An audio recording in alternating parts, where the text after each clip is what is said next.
ఈనాడు చారిత్రాత్మకమైన అవసరం ఉన్నది. రాహుల్ గాంధీ గారి లాంటి బలమైన నాయకుడు పాదయాత్రలో ప్రజల నుంచి తెలుసుకున్న సమస్యలు, ఆ సమస్యల పరిష్కారానికి ప్రజల మధ్యలో ఉండే రాహుల్ గాంధీ గారు ప్రధానమంత్రిగా బాధ్యతలు చేపట్టాలి. అందుకే డాక్టర్ వైఎస్ఆర్ స్ఫూర్తిగా వారిచ్చిన సందేశాన్ని తీసుకొని మనమందరం కష్టపడాలి, రాహుల్ గాంధీ గారికి అండగా నిలబడాలి. ఈ రోజు ఎవరైతే రాహుల్ గాంధీ గారిని ప్రధానమంత్రిని చేయడానికి పూనుకుంటారో, ఎవరైతే ఆ దిశగా అడుగులు వేస్తారో వారే నిజమైన వైఎస్ఆర్ వారసులు, వారే నిజమైన వైఎస్ఆర్ గారి ఆశయాలను కొనసాగించే వాళ్ళు. అట్లా కాకుండా ఆ విధానానికి వ్యతిరేకంగా ఎవరు ప్రయత్నం చేసినా వారు వైఎస్ఆర్ వ్యతిరేకులే అని చెప్పి మనం భావించవలసిన అవసరం ఉన్నది.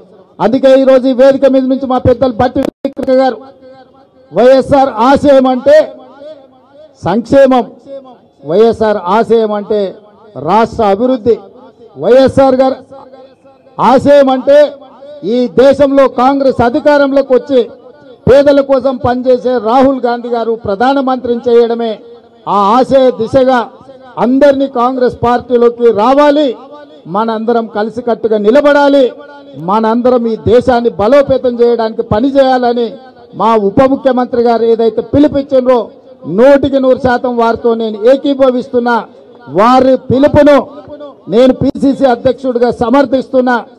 ఈ 3 సంవత్సరాలు 2021 జూలై 7 తారీఖు నాడు పిసిసి అధ్యక్షుడిగా ఇదే మెట్ల మీద నేను బాధ్యత తీసుకున్నా.